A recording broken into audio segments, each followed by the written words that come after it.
దాత్రి టీవీలో మీ personal interview కోసం, వ్యాపార ప్రకటనల కోసం ఈ నెంబర్కి సంప్రదించండి. రాజమౌళి గారు 'సింహాద్రి' అనే సినిమాలో పూజారి వేషం ఇచ్చారు. దానికి ఒక ఇంపార్టెన్స్ ఉంది. దేవుడికి పూజ చేసే కంటే దేవుడు అంటే ఎవడో 10 మందికి సహాయం చేసేవాడు. ఇక్కడ హీరో 10 మందికి సహాయం చేసి ఆ దుర్మార్గుడిని చంపేసేటువంటి సీక్వెన్స్లో వాడిని చంపేసిన తర్వాత నాయన దేవుడికి కదయ్యా చేయాల్సి, నువ్వయ్యా నిజమైన దేవుడివి, నీకు అభిషేకం చేయాలి అని చేస్తాడు. ఆ సీనుకు ఎలివేషన్ అవుతున్నానండి. మనకి మంచి పేరు వస్తుంది, ఆయనకి మంచి పేరు వస్తుంది. సినిమా 300 రోజులు ఆడింది. ఆ దెబ్బ నాకు మొత్తం పురోహితులు రావటం మొదలెట్టాయి. అన్ని పురోహితుళ్ళే. సో నేను 2-3 తర్వాత సినిమా వచ్చాయి కదా అని వేస్తుంటే ఇక అవే రావటం మొదలయ్యేపాటికి భయం వేస్తుంది. ఇక ఏమైపోతానో ఏంటో, ఇట్లాగే ఊరికే పెట్టి పూజ చేసి ఆ తాంబూలాలు ఇవ్వడానికి పనికి వస్తానేమో, ఏంటో బాగా మానేశా. మళ్ళీ పంచాక్షరి అనే సినిమాలో అనుష్కతో పాటు ఆవిడ ఆత్మదేవి వస్తుంది. దాంతో ఒక సాంగ్ అది పెట్టి ఆ ఊళ్ళో ఒక పెద్ద మనిషిగా ఉంటాడు పూజారి, కథలో ఇన్వాల్వ్ అయ్యేటువంటి క్యారెక్టర్ అది చేసి అది పండింది. అట్లాంటివి చేయొచ్చు. మూసలో ఉన్నప్పటికి కూడా, పూజారి వేషం అయినప్పటికి కూడా మన మీద ఏదైనా ఆ కథలో ఇంపార్టెన్స్ కనుక ఉండుంటే బాగుండి చేయొచ్చు. మీరే ఆ టాపిక్ ఇది చేశారు కాబట్టి చెప్తున్నాను. రాజమౌళి గారికి మీరంటే చాలా ముద్దు. చాలా మంది ఉన్నారు అట్లాగా. చాలా మంది ఉన్నారు. నేను కూడా ప్రస్తుతం నా ముందు మీరున్నారు మీ గురించి చెప్తున్నాను. రాజమౌళి గారు మిమ్మల్ని బాగా లైక్ చేస్తారు. అవును. ఆయన సినిమాల్లో ఏమాత్రం అవకాశం ఉన్నా ఖచ్చితంగా మీరుంటారు. ఒకవేళ మీరు లేకపోతే మీ గొంతు ఉంటుంది. అవును, మీ గొంతునే ఉంటుంది. అది ఏమీ లేని సినిమా ఒకటే RRR. ఓకే, అది తప్పితే మిగతా అన్నిట్లోనూ నువ్వు అన్నట్టుగా గొంతు కానీ మొహం కానీ ఏదో ఒకటి ఉంటుంది. ఏంటి మీ ఇద్దరి మధ్య రిలేషన్? ఆయనకి ఎందుకు నచ్చారు మీరు? అది ఏం లేదు. ఆయన మెడ్రాస్లో ఉండేవారు. ఆయన రాఘవేంద్రరావు గారికి అసిస్టెంట్ డైరెక్టర్గా కూడా అక్కడ చేశారట ఆయన. మనకి తెలియదు. ఇక్కడేమో ఎలక్ట్రానిక్ మీడియా అని పెట్టినప్పుడు రాఘవేంద్రరావు గారిని అప్పుడు సీఎం చంద్రబాబు నాయుడు గారు ఎలక్ట్రానిక్ మీడియాకి ఇన్ఛార్జ్ చేశారు, డైరెక్టర్ ఆఫ్ ది ఇదనమాట. ఈయన ఆ పబ్లిసిటీ అవన్నీ చూసుకుంటూ కొన్ని అప్పుడు పార్టీకి కావాల్సినటువంటి కొన్ని లేకపోతే ప్రజలకు చెప్పాల్సినటువంటి, మనం పార్టీలు కానీ గవర్నమెంట్ కానీ ఏం మంచి చేస్తోంది, వాళ్ళకి ప్రజలకు అందాలి కదా మనం చేసేటువంటి ఫలితాలు అని చెప్పేసి కొన్ని షార్ట్ ఫిల్మ్స్ అవి ప్లాన్ చేశారు ఆయన.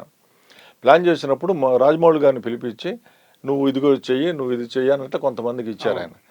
ఈ రాజమౌళి గారికి వచ్చిందా అంటే నాకు వేషం వచ్చిన తర్వాత అది చేసిన తర్వాత ఇంకా 2-3 సినిమా అట్లాగే వచ్చాయి.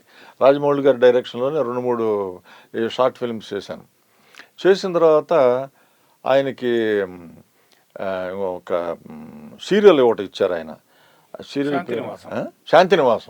శాంతినివాసంలో ఒక మంచి వేషం ఇచ్చారు నాకు. రంగనాథ్ గారి తోడలుడు వేషం అన్నమాట అది. ఆ వేషం త్రూ అవుట్ ఉంటుంది.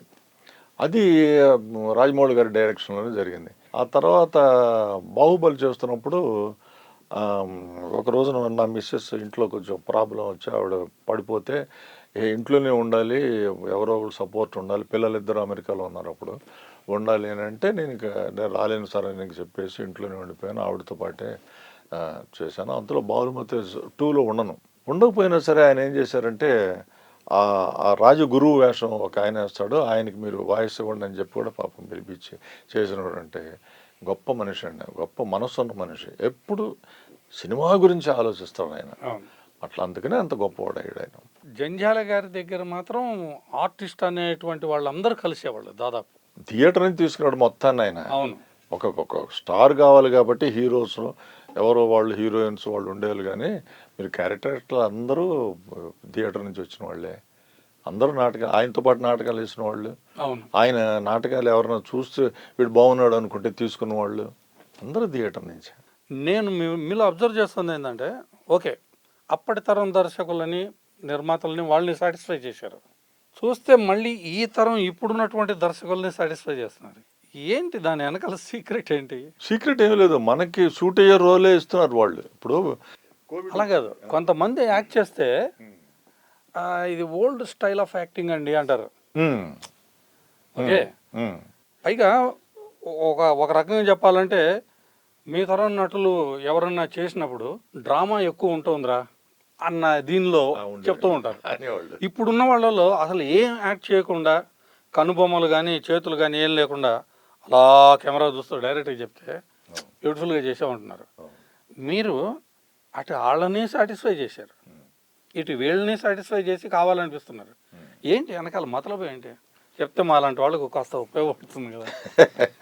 మతలబు నువ్వు గొప్ప రైటర్, నువ్వు ఎన్ని అసలు దూరదర్శన్ పుట్టినప్పుడు ఎన్ని సీరియల్స్, బిగినింగ్ సీరియల్స్ అన్నీ నువ్వే చేసావు కదా, నువ్వే రాసావు, నీకు తెలుసు అన్నీ. ఇదంతా దానికి ఏం కారణం లేదనుకుంటా నేను. ఎందుకంటే మనకి వాళ్ళు వేషాలు ఇచ్చి ఎంకరేజ్ చేస్తారు పాత తరం వాళ్ళు. కొత్త తరం వాళ్ళు ఆ క్యారెక్టర్ ఏదో దృష్టి వచ్చి ఈ క్యారెక్టర్ దానికి ఇది ఉంది కదా, అయితే వాడిని పిలిస్తే బాగుంటుందని పెట్టుకుంటారు అంతే. ఇప్పుడు వాళ్ళు మీరు అన్నట్టుగా ఎక్స్ప్రెషన్ లేకపోయినా ఇది లేకపోయినా అది లేకపోయినా కొంచెం గడ్డం పెంచుకుంటే చాలు అనుకునే వాళ్ళందరికీ వస్తున్నాయి వేషాలు. రానివ్వండి, కొత్తతనం రావాల్సిందే కదా, మార్పు లేనిదే జీవితమే లేదు కదా, ప్రపంచమే లేదు, కాబట్టి రావాల్సిందే. ఇందులో కూడా నీకు సూట్ అయ్యేటువంటి రోలు లేకపోతే నువ్వు చేయగలవు అనుకున్నటువంటిది వస్తాయి. ఫర్ ఎగ్జాంపుల్ చిన్న ఎగ్జాంపుల్ చెబుతాను నేను, వెరీ స్మాల్.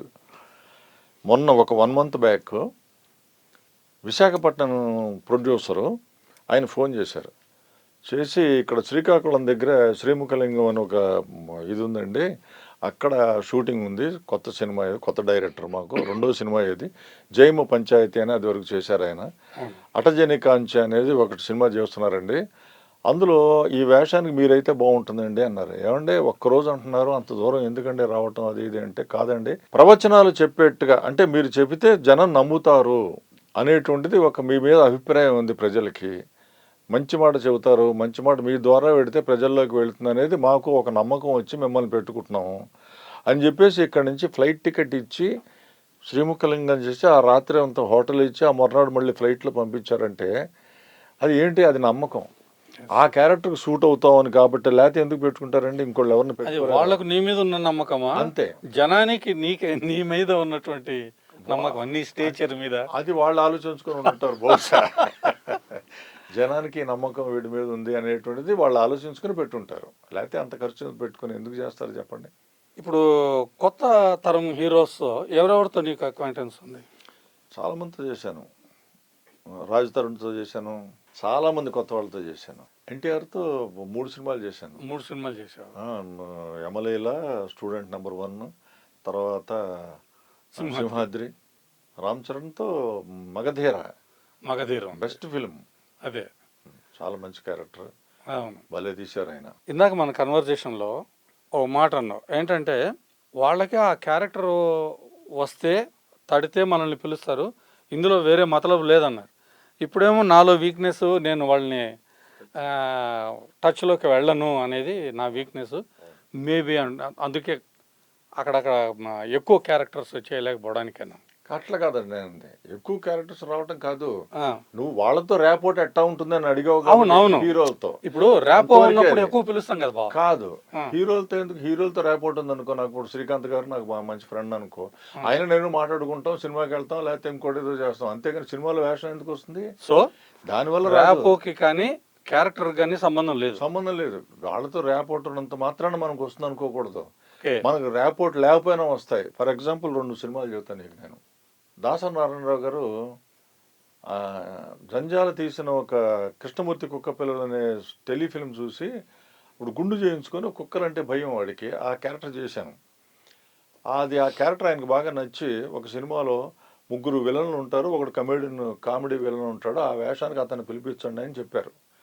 అయితే వాళ్ళు ఎయిర్ టికెట్ కూడా పంపించి అంతా రెడీ అయిపోయింది. ఎల్లుండి నేను ఫ్లైట్ ఎక్కాలి, ఇవాళ సౌత్ ఇండియన్ ఫిలిం మొత్తం 4 ఇవి కూడా స్ట్రైక్లోకి వెళ్ళిపోయాయి. అసలు ఒక్కడు కూడా పని చేయట్లేదు, అక్కడ చేయకూడదు, మొత్తం స్ట్రైక్లోకి వెళ్ళిపోయాయి. ఇది ఆల్ 24 క్రాఫ్ట్స్ను. ఇక చేసేది ఏం లేదు, 15 రోజులు 20 రోజులు వచ్చింది ఆ స్ట్రైక్, అందులో ఉంది ఈ షెడ్యూల్. అది కాస్త అట్ట పోయింది.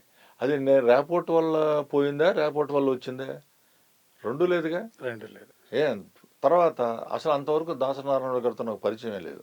తర్వాత దీనికి పిలిపించారు, ఏది ఉసే రాములమ్మ పిలిస్తే, అప్పట్లో అసలు టాప్ డైరెక్టర్ కదా ఆయన దగ్గర చేయటమే అదృష్టం అనుకొని గబగబా వేసుకొని ఆటో ఎక్కేసుకొని పరిగెత్తాం. అప్పుడు కారు లేదు కదా, వెళ్ళి పరిగెత్తి అన్నపూర్ణాలో కలుసుకున్న తర్వాత మీరు ఇది మేకప్ చేయించుకురండి తొందరగా అన్నాడు. పెద్ద సెట్టు, అంతా అడవి, అడవి సెట్టు మేకప్ చేయించుకోండి అంటే మేకప్ చేశాడు. చేసిన తర్వాత మళ్ళీ ఒకసారి సార్కి చూపించండి అన్నారు. అదే ఇంకా డల్గా ఉండాలయ్యా. మళ్ళీ వెళ్ళాం, మళ్ళీ వచ్చాం. దానికి సంజీవి అని మా ఊరు అతను రైటరు, అతను కూడా కూర్చొని ఇంకా శర్మ నీకు చాలటలేదు, ఇంకా చేయాలి మళ్ళీ చేయించి మళ్ళీ తీసుకెళ్ళాడు. అతను సాటిస్ఫై అయ్యి తీసుకెళ్తే లాభం లేదయ్యా. అది గిరిజనుడి వేషం, అది ఆ ఒరిజినాలిటీ రావట్లా. ఎక్కడైనా సరే ఎక్కడో ఒకడు నీ తెల్లగా ఎంత పూసినా నీకు దగ్గర ఆ సాఫిస్టికేషన్ కనిపిస్తుంది. నువ్వు ఆ క్యారెక్టర్కి పనికి రావట్లేదయ్యా, వద్దులే మనం ప్యాకప్ అని చెప్పేసి వదిలేశాడు ఆయన. అట్లా పోయింది ఆ వేషం. దానికి నా రేపటి వాళ్ళు పోయిందా, నా రేపటి వాళ్ళు వచ్చిందా? ఏ విధంగానూ నాకు అట్లా రాలా. ఆయన ఇవ్వదలుచుకున్నాడు, ఇచ్చాడు అంతే.